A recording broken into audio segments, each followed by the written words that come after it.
Hello friends and welcome back to my channel. In this video tutorial I'm going to explain to you how to draw a cross section. Now a cross section is a cut through a building in which you can see all the detailed members that will be there, like say for example this wall, you can see the shower, you can see the ceiling noggings, you can see the roof framing and the other things as such. Now there is a long section which is to the longitudinal of the building, and then there's a short section which is to the cross of the building. Today I'm going to show you the basics of how to draw a long section, a short section. Now a section in the architectural drawing is represented through these section markers, or you can call them section flags, or you can call them whatever terminology that you wish to say. So to create a section, the very first thing that you need to do is to copy the elevations which will generate your section. So first I'll go to my cross section and then I'll relocate my plane. As you can see, I have placed a section marker over here through the lounge in the bedroom. So what I'll do is I'll choose the nearest elevation, that is the front elevation of the building. In the last video we had drawn this front elevation, so we'll just select it all, click at the bottom, drag it up diagonally and paste it over here. Now if I have already set up something in AutoCAD and I wish to bring the other one into place, what I do is I just draw two X lines as I just did and just move the previously drawn section up like so. Then what I do is I select this, the new section that I want to bring, and I just copy a base point and paste it there. Now as I said, in a cross section it shows you a cut through the building, so you do not need to show these solid panels. You can cut them out, you can remove this. You don't need to show your windows here because you are showing it from an internal part of the building.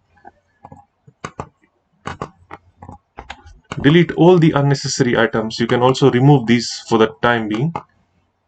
The reference, the reduce levels and the markers,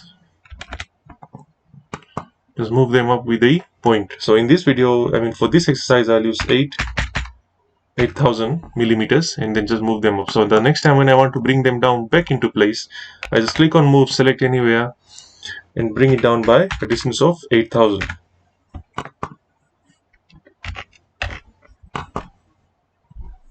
All the unnecessary data that is shown here needs to be deleted. You can delete the front porch as well. You will just need to keep the sections that are the walls in the roof outline as I have shown here. You can also delete this door. Now this line is a porch line, and in the last video we had given a drop of, let's say, I believe 100 mm from the finished floor level, like so. So what we will do is we'll just offset this line,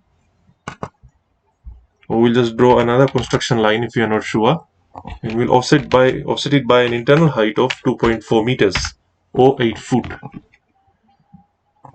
Copy this line, or you can also move this line because you're not showing your porch there, and delete it.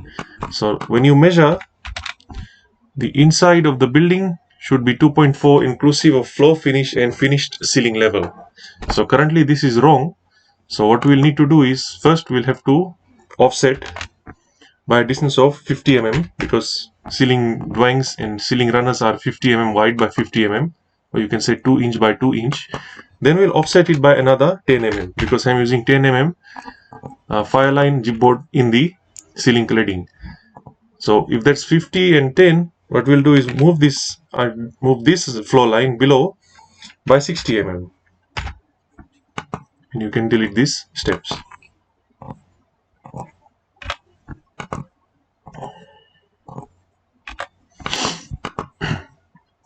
Now that that is done, the very first thing that you can do is to plot out your walls.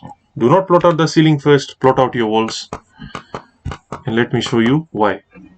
So copy this, copy your floor plan, bring it over here, select the entire thing, or you can also remove these grid lines because they are completely unnecessary at the moment. My grid lines, my grid lines are actually set up in the elevation, so I'm using it accordingly. So let's see how we have set up our elevation to begin with. The DOA is shown in the center as so.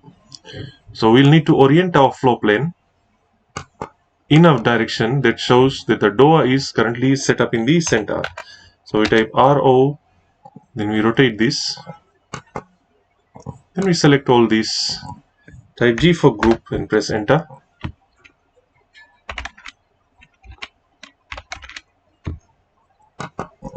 Then what we'll do is we'll move this up here and just paste it there. You can either keep it close or you can move it down by 200 to 300 millimeters. It's completely up to you. Then what we'll do is we'll start with the drafting of the walls. So the first thing that we'll do is we'll type an Excel or construction line by typing the Excel command. And do it, paste it there like so.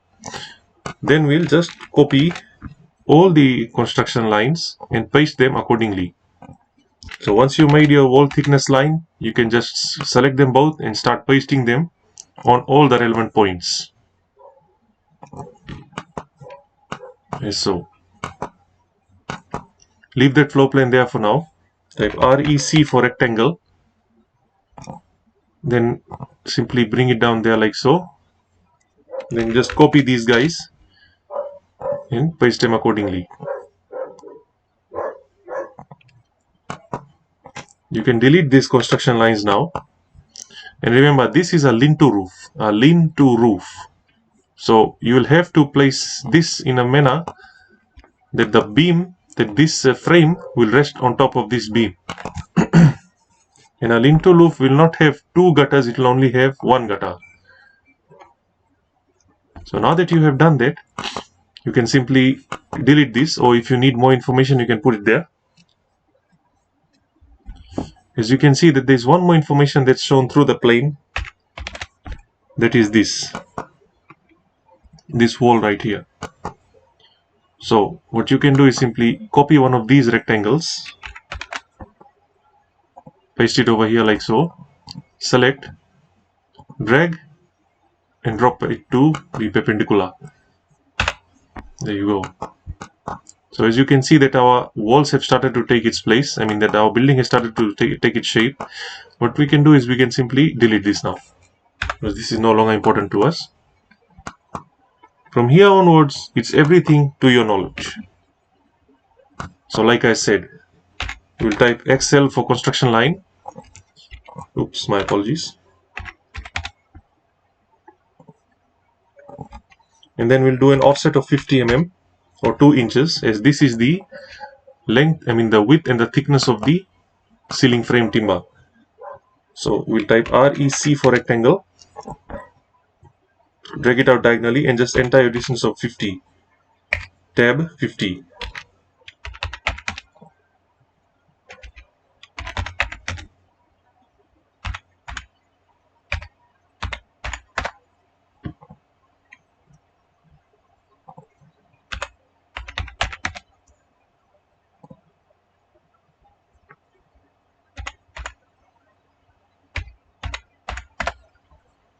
Then what we'll do is we'll need to make an X in the middle, like so. Click it over here and mirror it accordingly, because you are cutting through an object. So you need to place that X, and then we'll just group that and we'll move this back into its place. Like so. Now that is the first ceiling nogging. So the next thing that we need to do is figure out the thickness of this wall, and obviously it's going to be 150 mm. So we'll just copy this out here temporarily and paste it there. Then we'll just do a CO, we'll select this center, we'll drag our mouse outwards and we'll type 600, because 600 mm or 2 feet is the center of the ceiling noggings. As the boards are 1.2 by 2.4 for plyboard and 1.22 by 2.44 mm for Masonite and other MDF boards. So you can set it up accordingly. Then we'll copy with 1 bias point. Now, as you can see that all my timbers set up in 5 of 600 mm centers, because I like to plan out my building so that you do not cut and waste material in a building. Every cut you make in a building is a cost difference, so try to save it as much as you can. Then we'll just copy this again. Now you can select 2 of the 600 mm. You can copy them and paste them over here. Of course, I cannot put this as 1.2 because a passage is 1.2 wide is just ridiculous. And you can paste it here like so. What you can do here is select 3 or 4 of these, or you can select them all. Type CO for copy and just copy from base point and fix it over there like so. Similarly, just copy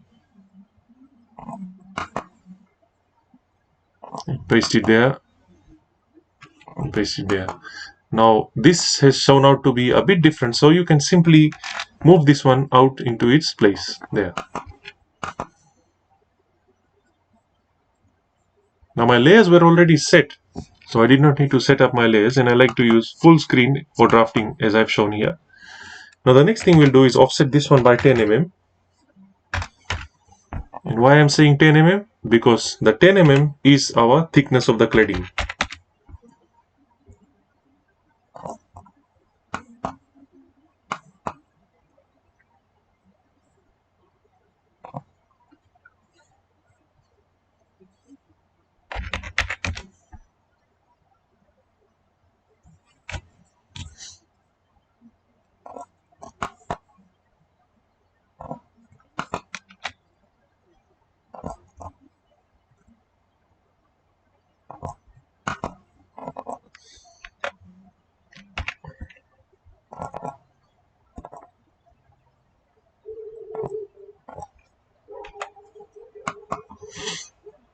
So now that that is done, we'll go around and we'll draw the section of the concrete wall blocks.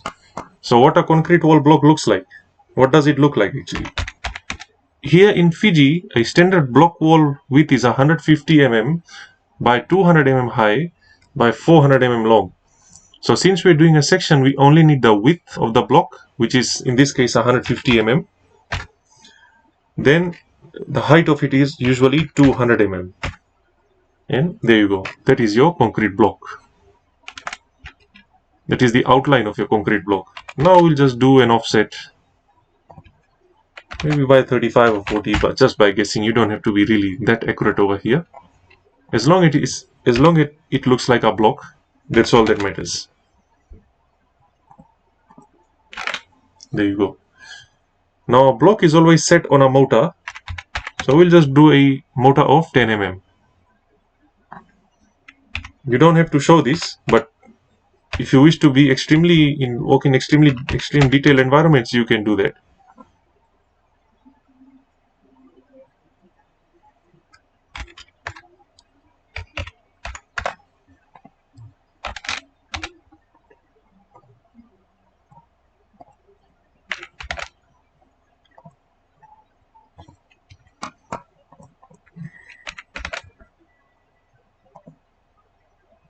Now in my drafting, I always put the third block as a bond beam. So to create a bond beam, just type PL across your standard block that you just drawn. Just offset it by about 80 mm. 80 mm. Then press enter like so. Type C for circle and press enter. Do a M2P command and enter a radius of 8 mm. There you go. So what you are doing is basically you're doing 2 rows of standard block and you're doing the bond beam on a third course. Now there are 2 differences between this. This is this over here is bond beam on the third course, at every third course, that's 600 mm high. There is another one, bond beam blocks at every second course, which is this. You put a standard block first, and then you put your second course as the bond beam block with a D16 or R6, D16 spline in the middle. So I'll be using the third course option here, and what I'll do is I'll simply delete this from here, select all these, type G for group, then press enter, and then I'll just move these, copy these, not move them, because I'll have to come back and make changes again. Paste them there like so, and just keep going, keep pasting. Now also you have to be mindful that you have to place your beam here, so be careful with the last row. So type REC for rectangle, then press enter. Then you just do a distance of 400 mm by 150 mm, and that's your standard beam.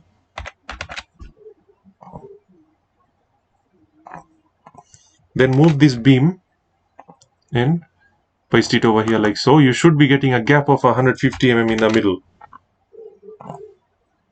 If it's 170, you don't need to worry, you'll be adding a mortar, then you'll get your finishing size.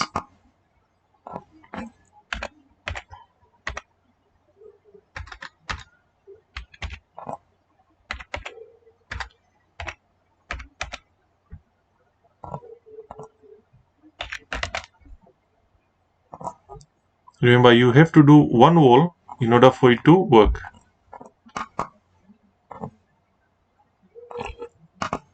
And there you go, that is your standard wall. Now what we will need to do is select all your blocks, all of them, even your beam. Oh wait, before we do that, type H for H.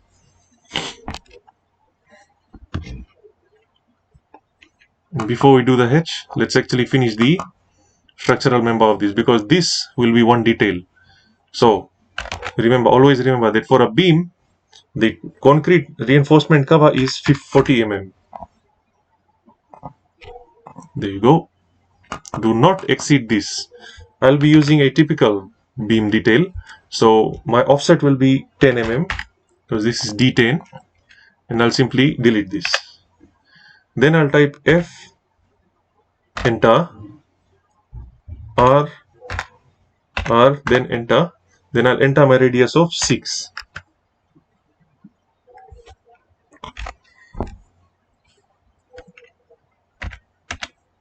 Then I'll click on multiple option over here, which allows me to fillet several corners in one go, like so.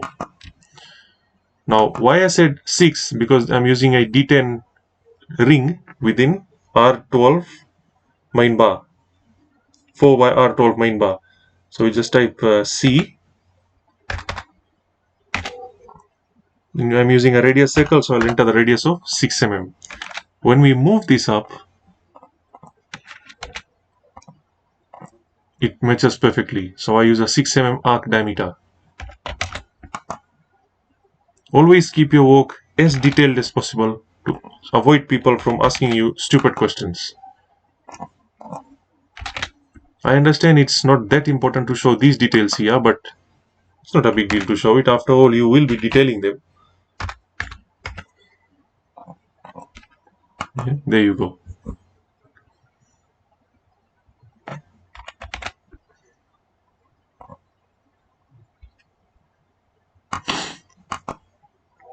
Also remember, this is not a solid ring.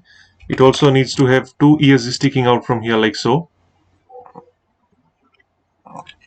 One, we'll do a mirror point, and then we'll do the other one like that. We'll leave that there for now. When we'll come back to detailing, then we'll tidy this one up. So now you'll select your entire concrete wall. Then you type G for group and then press enter. Then simply copy this and paste them to places where there are no windows. There you go. Simply bring this one out again. You can delete this now, it's not important anymore. Then you can ungroup this, and then you can set up this. Now this wall over here will have a window number, so that's window number 2. It's gonna have an 8 blade fixture. So simply zoom into this wall. Then usually what I like to do is, from the beam level, I enter my frame width. In this case I'm using 100 mm aluminum, so that's 100 by 45, so I'll enter the thickness of 45 mm. Then I'll refer to my window frame book, which in this case will show me the 8 blade 152 mm is 1 meter 144. So in millimeters you will say 1144. That's for your typical 8 blade. Then I'll do another offset of 45 mm, and that's for your bottom sill. Now what you can do is basically you can ungroup all this, and you can remove the unnecessary blocks that are there. So we'll remove this, we'll remove that, and if you see that your blocks are being halved over here, simply select your opening and just bring them down slightly. Then you can delete your block and your motor, and you have created a proper opening in the block wall.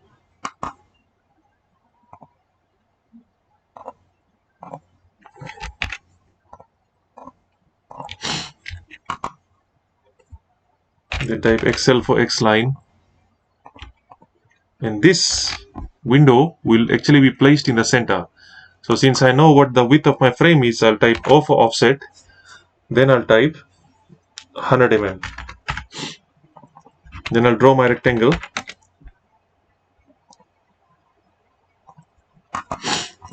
and I'll delete this.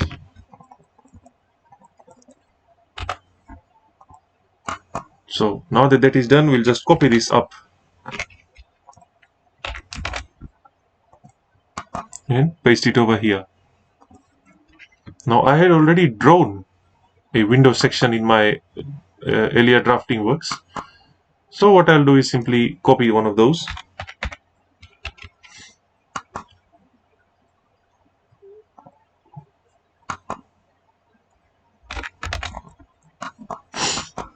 and paste it accordingly.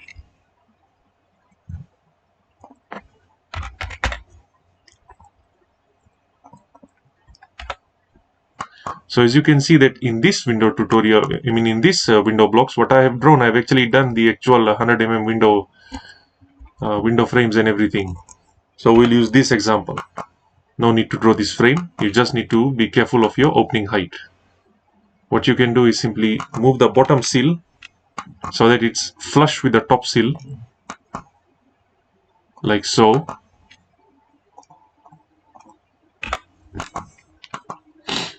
And then you can delete this and then type XL, and you can start to do your trimming works. Now we'll select this and we'll ungroup this, and then we'll trim out the line. We'll delete all the unnecessary window blades that are there.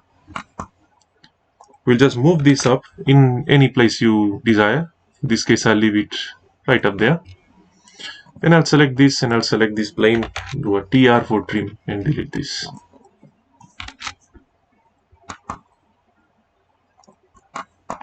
And then I'll just bring this one and leave it up there like so.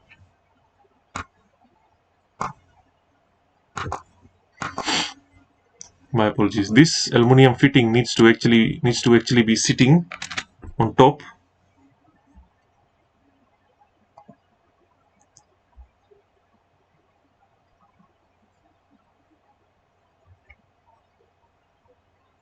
Like so.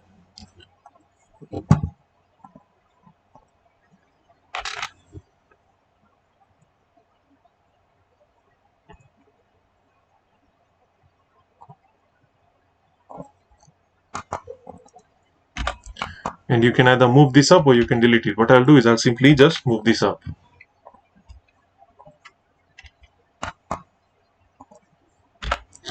Then I'll select all these and type G for group and press enter and move them right into its place. So to move them into cell, I said that this window will be centered, so we'll do an M2P, click over here, then click over here and move it up to the center. Now once that is done, group your wall,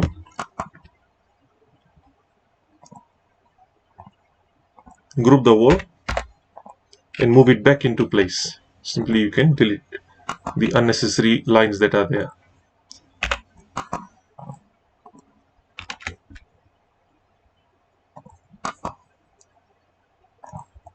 And you have successfully drawn this standard window, 2 walls and a ceiling. Now the last thing for this video exercise, because this video is going to be long enough anyway, we'll just simply select on the other side where the window mirrors are, where the section plane is, and change the direction because I'm showing inwards from the section marker and not outwards. And we'll simply select that wall and mirror it to the other side.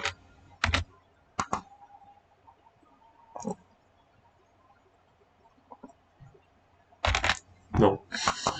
So that's all for this video. In the next video tutorial, we're going to complete this section and I'm going to show you how to set up key referencing. What are key referencing, you may ask? Well, those are these numbers over here in a callout. Thank you very much. Have a nice day. Thank you.